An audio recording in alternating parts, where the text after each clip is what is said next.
Basel, welcome back. Thank you. All right. Well, thank you everyone for joining us. We really appreciate you being here. A little bit of housekeeping. This will be is recorded and will be available on our website and will be followed up with an email after. If you have any questions throughout, please use the Q&A function at the bottom and we'll go through your questions at the end and try to answer as best as we can. And without further ado, let's get rolling. So the topic today we're going to talk is volunteering and sponsorship. We're trying to figure out the best practices we've heard over time and how to enable our programs and people we help to do more. And right now, there's a lot of need to do more with less. So we figured this would be very valuable at this point in time. So real quick, I'll give you a bit of story about who the Farmer's Truck is. So my name is Fred Laforge, and I'm the co-founder and CEO of the Farmer's Truck. Farmer's Truck is a social enterprise with a bold vision, fresh, accessible food in every community. This whole story started back in 2015 with me and Matt, my co-founder, trying to figure out where he could sell his products that he was growing on his farm. And we're trying to get into the farmers market, trying to get into the stores. Both were having difficulties, and we figured maybe we could do our own farmers market. And the idea of doing a mobile farmers market came to be. In traditional farmer fashion, we didn't have any money to do this, so we basically bootstrapped a mobile market. We bought an old truck. We decided to modify it ourselves, put a hole in the side, repurpose some of the shelving inside to use outside. And then this is what it looked like when it was all put together. We put a lot of energy on the brand, and obviously it had to be red, Farmer's Truck Red. A lot of hours spent on wrapping this truck with the million rivets it has. And this is what it looked like when we were out and doing our markets. We've put a lot of emphasis on making abundant looking displays that just pulls you in, and we eat with our eyes. It's very important. In 2015, we launched our own mobile farmers market, and we've learned a lot through the years, and now we help others do the same.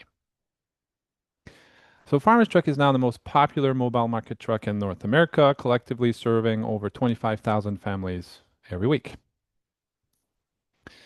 People love the truck. The truck becomes part of the program, but it's more than that. It's almost part of the family. A lot of the programs give them names, and it becomes an intimate piece of these programs, and it's well beloved. All right, so let's jump in.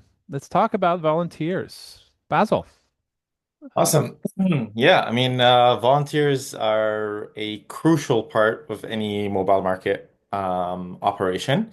Um, they keep it running, but sometimes they don't stay long. And we are going to talk a bit about, best practices, things that help you as mobile market operators or, program directors or whoever is watching us, how to retain your volunteers, how to make it feel fun and energetic, and have a robust volunteer program. I think the reason why we're addressing this topic specifically is because we've heard there are pains and challenges in volunteer programs, and we feel like we've learned from so many different operators. There's, things to share. And if you think about your budget and your operating expense, food is most likely the number one item on your, the expense, and then the second one is labor.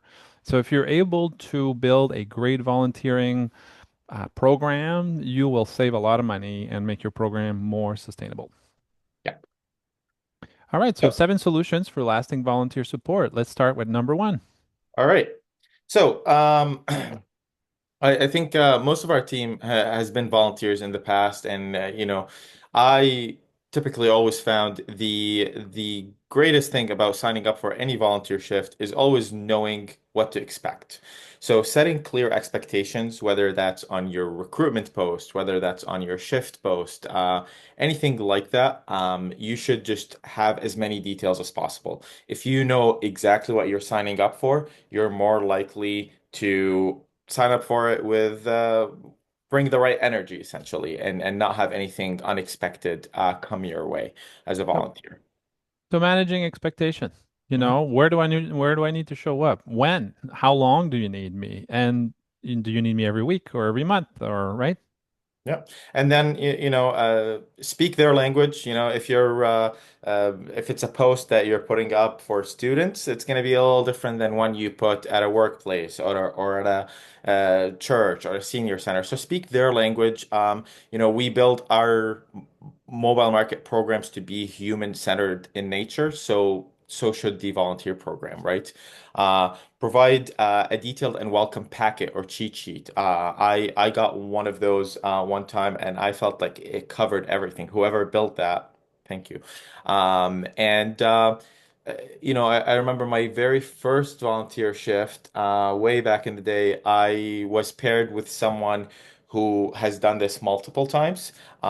So they were able to kind of walk me through everything very smoothly. So pairing them up with someone who's experienced also goes a long way. So, So yeah, makes you feel good when you get there and they're like, "Oh, here's an organized piece of paper or whatever that, shows you what's expected from you and what you should expect from us," right?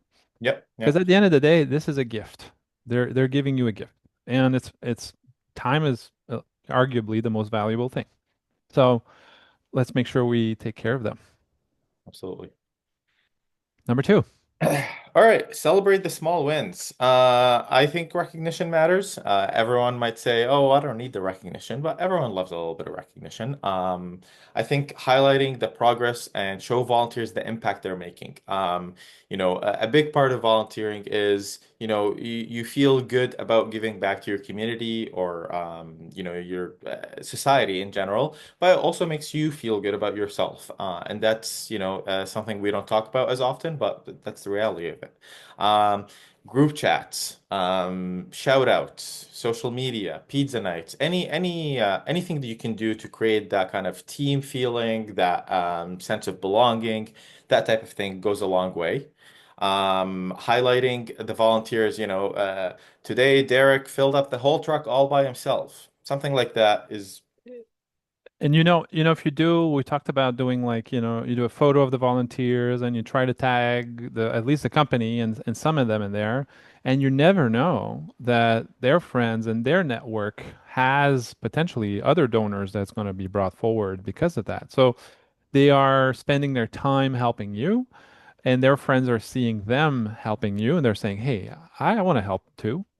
And maybe you find more donors. So this is almost also a donor kind of pipeline building activity, if you will.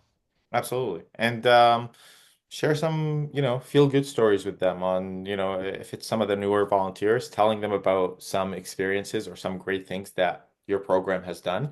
I think that instills a bit of inspiration in them. So, Be loud and proud. yes. All right, solution number three.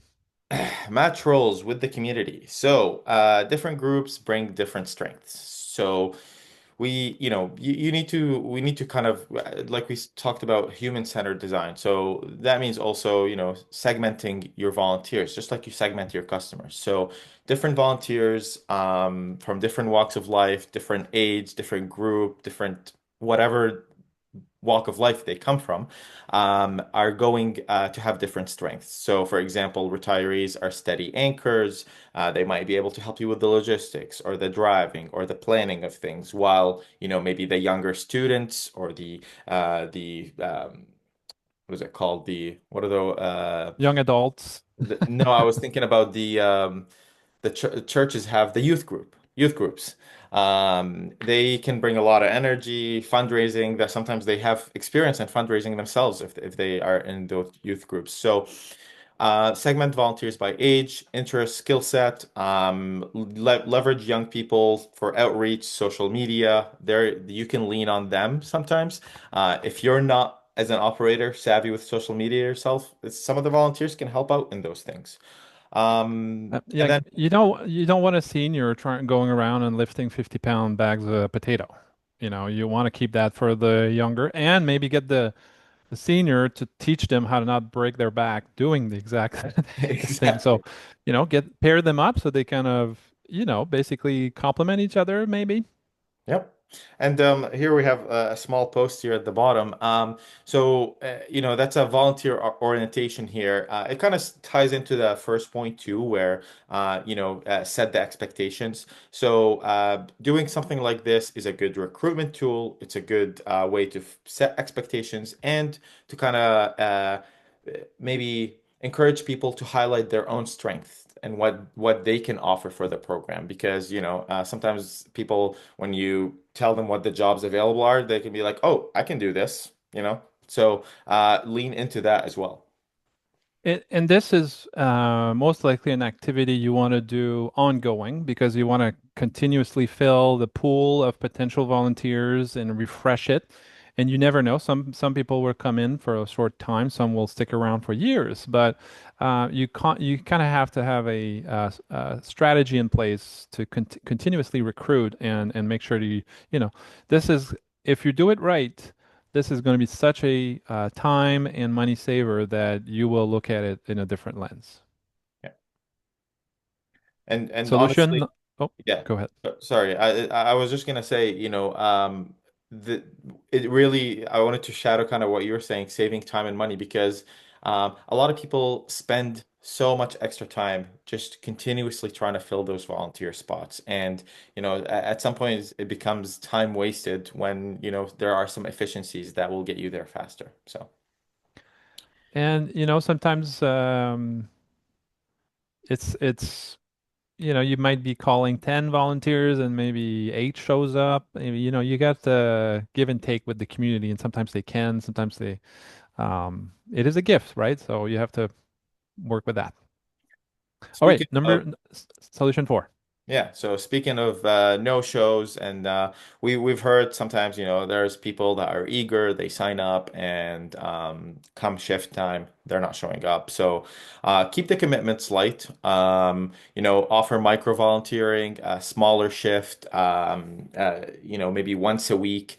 That way, you get two things out of it. One, they're more likely to show up because the commitment or the task at hand is maybe a couple hour shift or a 3, 4 hour shift versus a long day.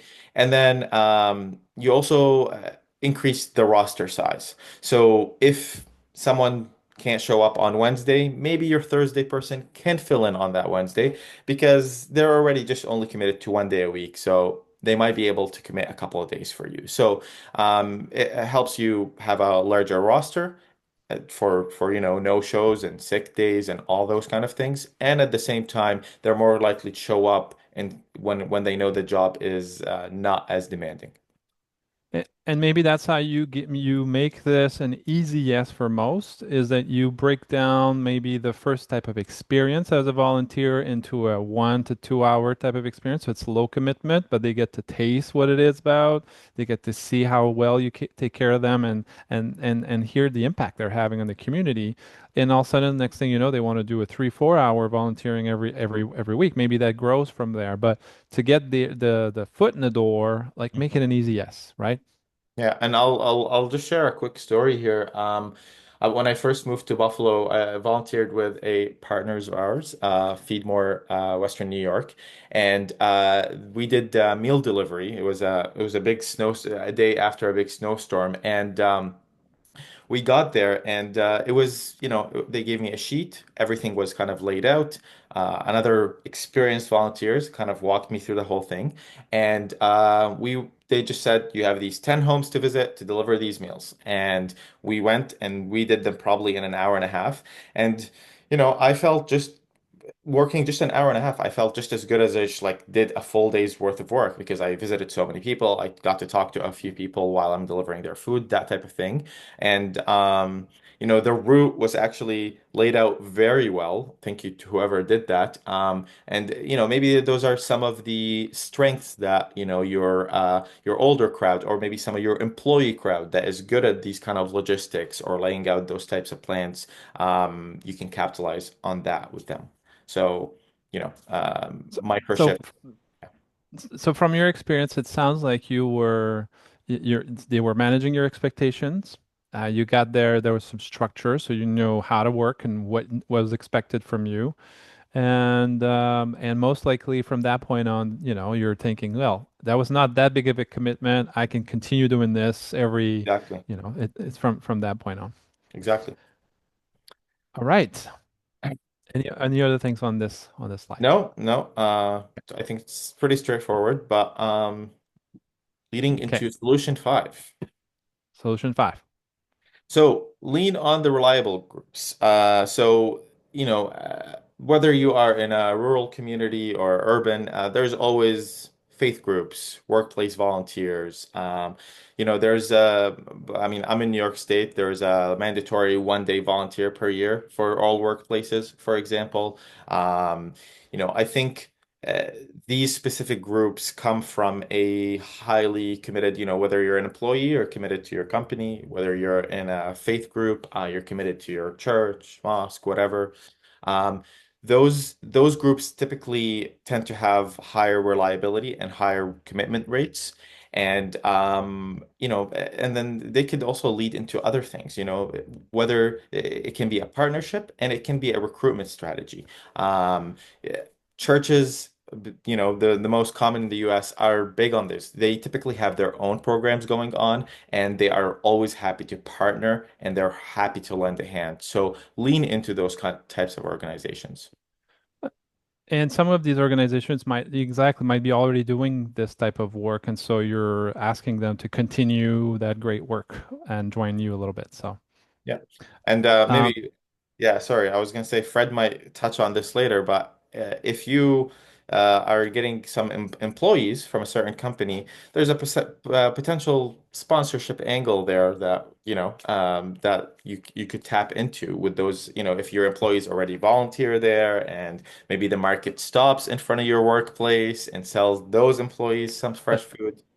there's nothing that sells more a partnership, sponsorship, than internal employees. When for running companies for so long, you get requests all the time. But if it comes from internally and your employees are passionate about it and you're like, hey, we would love to participate more, and you're like, now that's serious. I want my employees to be happy.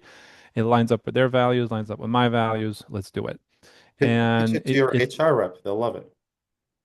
HR rep, and then we'll see on the sponsorship side of things how you can tie all that together. Mhm. And then lastly, info sessions. Holding any info sessions at any organizations, mostly, churches, senior centers, anything like that, I think goes a long way too. Oh, yeah, a little presentation, basically. Yeah. Mhm. Okay. Solution number six. Awesome. Make volunteering social. So that doesn't just mean social media. However, social media is a big angle in this. That's where your younger crowd can be tapped into. However, there's the classic referral. Bring a friend. I mean, the first time we volunteered, it was me and my wife, and she's my friend.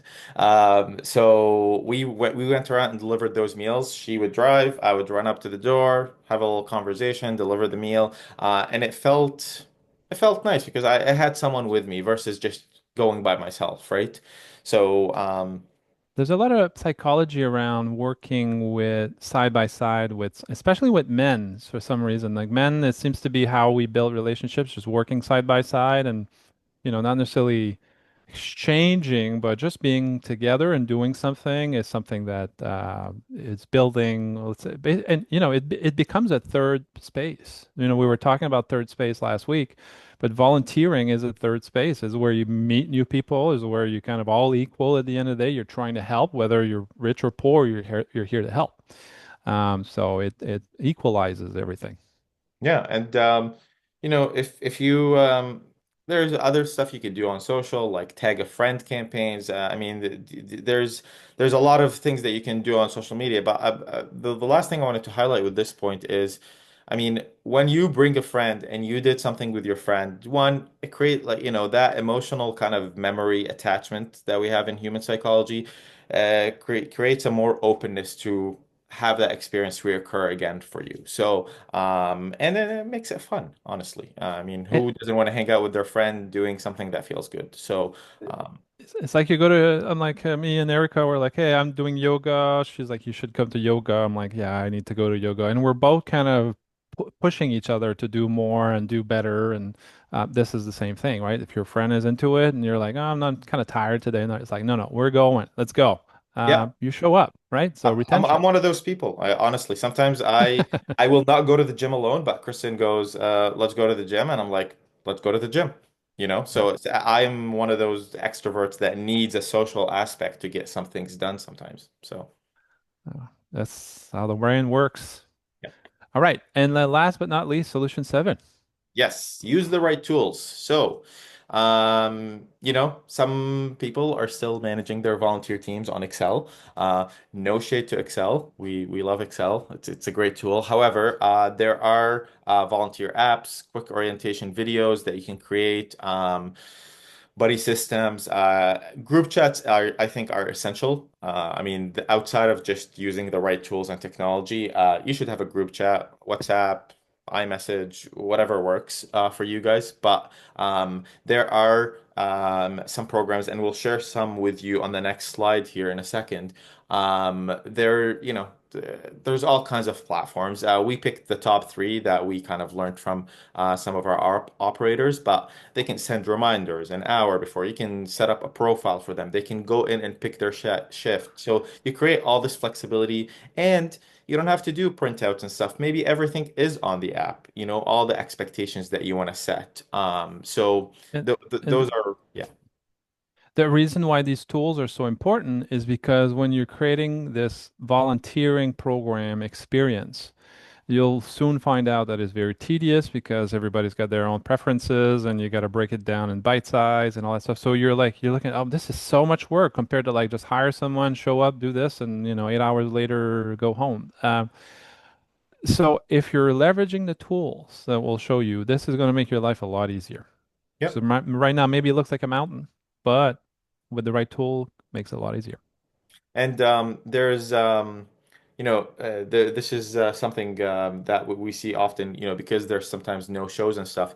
There's some of these specific tools will like send a push notification and be like, we need to fill this one spot tomorrow. Are you available? And, sometimes someone might be like scrolling on Instagram and go, all right, I'll go tomorrow. So you get those last minute signups sometimes, which can help out as well. So those tools can be really great for that. Yeah. So So these yeah, are the these tools. are some of the rules, some of the tools here. We've never kind of run volunteer programs. We all learned from our operators, so we haven't had firsthand experience, but this is kind of what some of our operators use, and they've had great success with. We will be sure, you will all get this downloadable presentation with the follow-up email tomorrow. So, you could kind Yeah. of go more in depth into these tools. All right. Okay, so some easy as sponsorship ideas. Make the money, honey. All right, Very let's there. dive into it. So an overview of the sponsorship strategy and how we've kind of laid it out. Partnerships is important. A retention tool is, you got to find sponsors that are aligned with your values. And I mean, it's pretty obvious, but sometimes people are barking at the wrong tree. So spare your efforts, make sure there's alignment before you start reaching out to these different organizations that you are seeking some funding from. The best partnership, they create equal, if equal, they create value on both sides, and it's a match made in heaven, if you will. So you get the help you need, you get the support you need, they get the visibility they need, and obviously it aligns with internally, and their employees are proud to support it. So that just makes these partnerships even more stickier because of the alignment and community impact. So the ideas we're proposing today really had to hit these three main things. It had to be easy to execute. Mobile markets are small teams, needs to be easy to execute. Has to have strong community impact. You're getting some money, but is it enough money to make it worth your while? At the end of the day, there's, return on investment to be considered.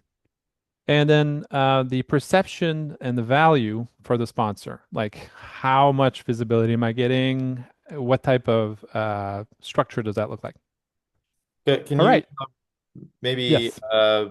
give an example of what what some of these shared values organizations might look like? Like are they Yeah. stores? Are they Well, so, yeah. So let's say a liquor store. Maybe not a liquor store. Oh, I said grocery Um, store, not a liquor a store. grocery Yeah, store. okay, yeah. Like for example, an insurance company. Insurance company, funny enough, they make money when you are alive. So I worked with insurance companies before, and their intent is to keep you alive as long as they can because you're paying every month. And so they have an interest in keeping their customers healthy and alive for as long as they can. There's a lot of alignment with these type of organizations. If you're talking about like a chef or like a famous restaurants, there might be some alignment there to come and do some food literacy activity right at the truck. And they might, it's doing promotions for their restaurant. At the same time, they're cooking from everything that's locally grown. Let's say that's on your truck. It's a great cross promotion that everybody wins. And you make a bit of money because the restaurants, they make good money. So Awesome. these are a few examples, but Awesome. all right. So number one, and this is probably the biggest, sponsor a stop. Now, mobile markets will do between 10 to 20 sites a week if they're running a full program. Some are depending on the demand and how they're set up. But if you're thinking for the season to line up a sponsor for every stop, then every stop becomes a shout out to that sponsor. And every day you're going to one or two, three, four stops. It becomes a shout out every day for the different types of companies. I'm putting an example here from the Fawcett Farmers Market. They have a mobile market, and at the bottom they show who's sponsoring basically that stop. So it could be one sponsor, it could be multiple sponsor. It depends on the visibility you want to give to that sponsor. But at the end of the day, if they're well aligned, if it's a brand that you can feel good to have on your material, then why not? Let's give them the visibility they need, and hopefully you can ask for more. And you do that for every season. So every year you rinse and repeat. Do you want to sponsor it again? Yes, good. Now it's 6,000. It was 5,000. So you want to, every year kind of see how much you can get away with, I guess. Especially if you're good at marketing. And, as a marketing guy, I mean, that's good advertise. If you're good at advertising your program, that means and it's getting a lot of eyeballs. That's real estate for them. So if you're good at marketing, that is specifically a good place to start. Because mobile markets, they'll send out an email, they'll send out SMS, they'll put a little lawn sign where they park. There's going to be a community poster somewhere around that location or throughout the community that you're showing up every Wednesday. And you know You'll the have segments they're targeting too. So you have a bit of an insight into the audience that they are going to stop by. So. if they're stopping by a church or if they're stopping by a senior's home or they're stopping by a school, they all have different types of audience that you could potentially speak to. Mhm. All right. Number two, workplace wellness partner. This is something we did and we had quite a bit of success with, and we've heard other programs do this and they've had a lot of success with, is for you to figure out what type of cadence you want to set up. So in hypothetical, you're doing 10 stops a week and you say, I'm going to allocate two of these stops for a sponsored market. Either it's a wellness community thing for an employer and they pay for you to show up, or it is a partnership of some sort, sponsored, and we'll go through the other examples, but basically leave some slots in your schedule for these types of partnerships. And you can rinse and repeat every week. It could be something different. It could be they commit for the whole season. Depends on what you're able to sell. But we were successful at this and employees absolutely love this. It's every week They you love get a it so mobile much they become volunteers.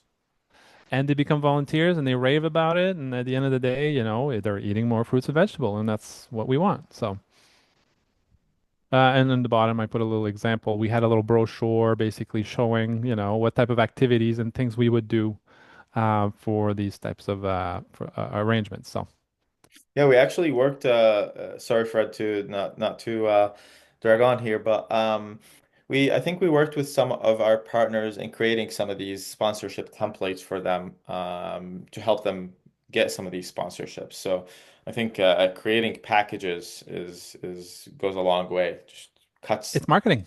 Yeah, It's marketing, it's sales, really, at the end of the day. If you're well documented, you can explain your mission, why you need their support or why this matters to their employees. HR people love this stuff. They're looking for this stuff. They just don't know where to go. So just show up and tell them you exist. yeah. Food literacy sponsor. So a big component of mobile markets is food literacy. Food literacy is for the family, but it's also mainly for the kids. You know, trying to get kids to fall in love with fruits and vegetable at an early state gives them um, the the ability to live a healthy life moving forward, if that makes sense. So, uh, find a literacy kit, and I'm giving you an example here, Dr. Yum, but find a partner, a literacy partner that you can get a sponsor to pay for, and they could potentially put their logo on it so that they get their brand. The Dr. Yum project has their brand on there. You get your brand. It's a cross-branded promotional product, if you will, well, not product, but literacy kit. Um, Lots of good out of this, and it's something you can do right at the truck. It's something you can do on one-on-one type of basis, like you're gonna, if you sell to a school, if you're going to a school, for example, and you can do an activity directly with that kid at school, um, and do some cross promotion. Cool. Awesome. And it's not, I was just thinking about lunch programs. They are their own kind of topic that people can debate for hours across North America. So, I think considering the quality of school lunches, depending on your zip code, and there's all that to take into consideration. Food literacy, I think, for children specifically, is more important than ever. And we've learned a lot. We did the webinar with Dr. Yum back in April, and it was pretty eye-opening. So, yeah, We need to create more of these third space for kids to discover things. And, we talked when Dr. Young was talking about how the best results she's seen doing these activities is bringing the kids to a farmer's market and getting them to go and try things and taste things and see the colors and smell all the different odors that's coming out of that. You know, it's a multi-sensory experience that is perfect for discovering things. hmm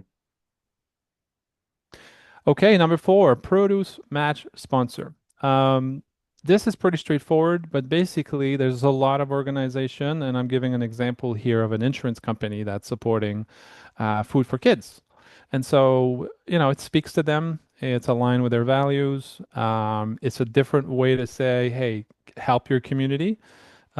So you can say, listen, for every people that come and buy food with their SNAP, their EBT, would you want to double that? And then we'll give you, there's certainly a certain amount per month that they would commit to or cap it at. But then, this is how you build a relationship. And this could be a long, many year, like multiple year type of commitment from these larger organizations. Do they match it in terms of like they give you essentially you have to provide them like what you sold and then they kind of write you a check? Is that how It it kind of it works or can take many It different? depends. It depends, yeah. And some of them they want to, see that you're using their benefits card so they can track who Right. is participating, if any of their customers are actually participating in the program. But usually you can just say, listen, this is how much we're kind of expecting every month from the people we're serving. We are serving underserved families, so there's a lot more EBT being used in these areas, let's say. And this is kind of what we're looking for every month. So let's say it's 5K a month. Right. Okay, well that gives them at least a baseline Okay, so you like when you put in the ask, this is kind of the suggestion of, for the this type whole. of right. Mhm. Gotcha. Awesome. Yeah, for the whole, and I'm saying 10 to 50K. It depends on how much volume you're moving and the impact you're having on the community. And at the end of the day, if you're able to get 50K out of that relationship, that partnership, then great. At the end of the day, you're doing the work, and they see the value, and they don't hesitate to support you at that level. So I guess it's what you feel comfortable with, the location you're in, the type of partner you're talking to, and their capacity. If it might be a really small company and they don't necessarily have a whole lot of capacity, but they could commit to 2K a month for the next 3 years. So that's still a win. That's still a win. Depending on You know? your size too. If you're a food bank with four different warehouses and bunch of trucks versus, a smaller one in a small town, right? So, I'd say it's aligning your proposition with what you understand of their capacity. gotcha. Very cool. All right, number five, That's my Fresh favorite. Fridays. Sorry? That's my favorite. I know, this Yeah. guy's cool. Um, yeah, so Fresh Friday is just an idea. Basically, you throw a party every once a month, maybe. It's a Friday where someone sponsors all the fruits, and you try to make it an event where the community cannot miss, where people come and take photos, where elected officials are invited, where the city, officials maybe come and hang out. This is a day to celebrate food. This is a day to celebrate each other, bring the community together. And if there's not a better thing than food to bring people together, I think it is the best thing.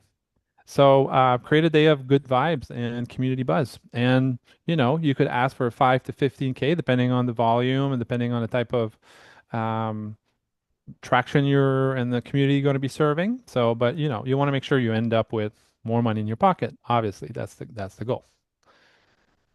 I was gonna say I remember we met with an operator in Florida that used to visit a big Jamaican community there, and she would prep these kits of fruits and vegetables that would essentially make a jerk chicken meal. So you would already have all the spices and stuff ready for them.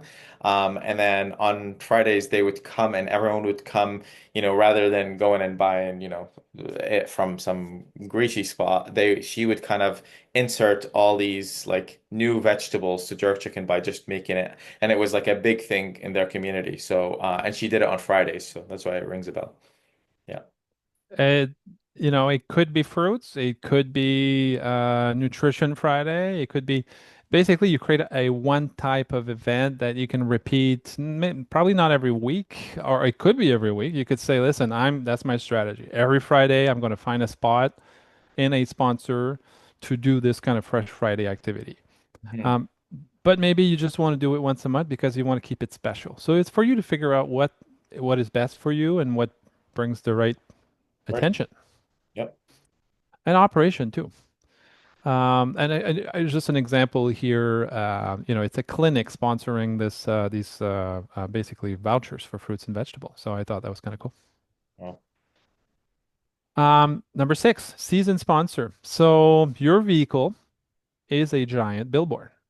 It has two billboards on each side and one billboard in the back.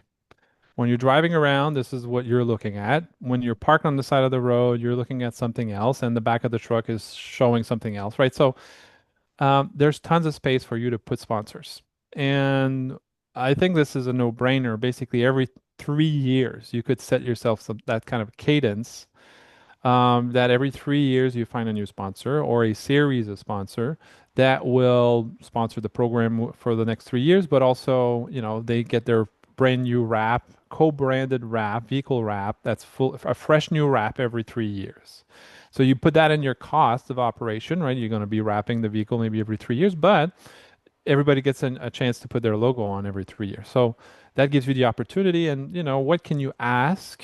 It depends on how big the logo. Here I'm giving you example of the mobile market in Sacramento. They're sponsored by Wells Fargo, but it might be two, three more different sponsors, and you could lay it out differently. So, and sometimes it pays for their refreshed wrap on its own, right? The sponsorship, like, oh well, basically, let's say you're like, hey, it's 50K, and it's 50K a year. let's say, and I need three sponsors, so 150,000 a year for the next 3 years. So that's a 350, 450K revenue stream for you. You can afford a wrap in there and Yeah, everybody's happy. exactly. Yeah. Absolutely. Yeah. Yeah.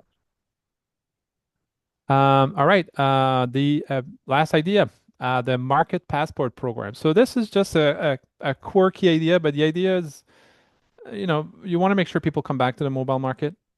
The best way to do that is give them great deals so that they're like, hey, I just got the deal of the century. I'm coming back next week. There's no reason. Like it's just the best deals.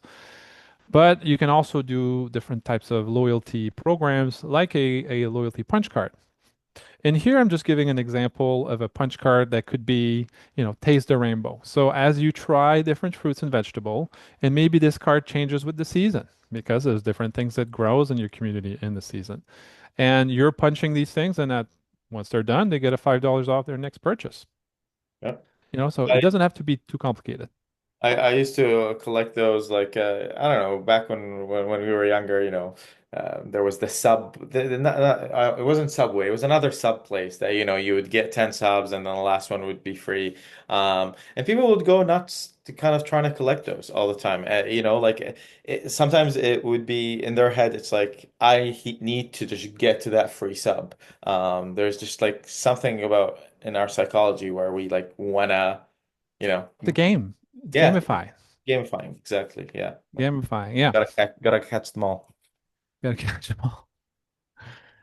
And then bonus one, a branded coloring book. You could find a sponsor to buy Farmer Freddy coloring book where you can put your logo on it and you can sell these for $10 a pop and basically, or 15 or $20 a pop and basically make a little fundraiser for yourself and at the same time promote healthy eating, at the same time promote the idea of a mobile market in your community and, lots of um, good takeaways from that one as well. So if you want to do that, please reach out. We'll hook you up. And it's a great I think these kind of they can be great giveaways too. We when we did our webinar with Dr. Yam, we talked about how the kids usually are the one of the many reasons or like one of the top reasons why someone will shift their eating habits into fresh food more often. So basically what I'm trying to say is kids are the great gateway into eating healthier. So because That's sometimes right. some people don't want to take care of themselves very often. We all ignore our health sometimes. But when you have a child, you want to lead by example. So because you care more about them than yourself sometimes. So It's a family affair. It's a yeah. family affair to eat well. It's all together. All right, Basil, Tying take it it all away. together. So, we kind of touched on this in a few different points here, but they kind of fuel each other, the volunteers and sponsorship, and this is why we wanted to do these two topics together. Volunteers connect communities and open doors to sponsors, just like we said. Sometimes the church has their existing programs or the employee, they open these doors for each other. So they're kind of go hand in hand. While sponsors gain credibility when their employees volunteers. So, that's the wellness program. And I feel like that the wellness programs is where it really ties together. Looking for those employee wellness programs. Correct me if I'm wrong, Fred, but it could be one of the most successful sponsorships in terms of monetary value. Would you say? Well, it depends on what your community wants to buy. Right. So I think with all the different examples we give, is for you to figure out what do you think it can sell, and Right. they're all great different examples. But I think the wellness is been for us from experience an easy yes. Yeah. And we talked about some of the senior and retired staff.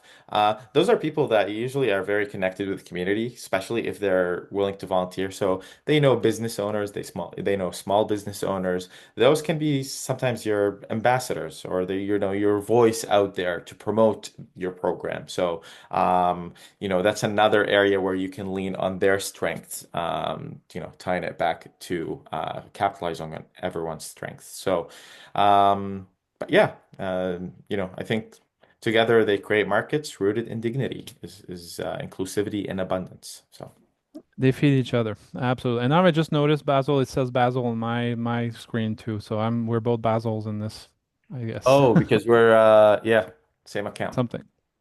Anyways, we're now out of the QA, everyone. Thank you for sticking around. I don't know if there is any We have QA. a couple questions here, not a whole lot. I guess that means we did a good job. But Hannah is asking if we can share the slides after the presentation. Yeah, so you will get an email tomorrow at the same exact time as today with a link that will allow you to download this presentation so you can take all the takeaways. Please feel free to share this presentation with other programs, other directors, and anyone that could benefit from this. And I'm not sure if it's just me, but there's a bit of a feedback on the noise. Well, I apologize. Oh, sorry about that. So, Um, so Basil, next time we need the headphones. This is the trick. okay, sounds good. I actually have this microphone here, but I never set it up. Yeah. Oh, Anyways. I guess we'll wait another few seconds here if anyone has any other questions. maybe I'll stop sharing my screen. No kickback for me. So, Stephanie, it might just be you. Um, all right. I think we are all set. All right. Thank you so much for everyone who attended, and yeah, more webinars to come. We'll see Yeah, what the next hot topics are. I hope that was valuable. We're going to try to do more of these and we'll pick subjects that we know are relevant to the moment we're in and try to give you something to work with. So thank you for joining us and have I a great wanted to day. say thank you for all the Oh, operators that gave us a lot of this insight too. Some of you might be on the call, so the operators kind of feed us this information, and we are able to kind of share it with you guys. So, big thanks to them as well. awesome. All right. See you guys. Cheers, everyone.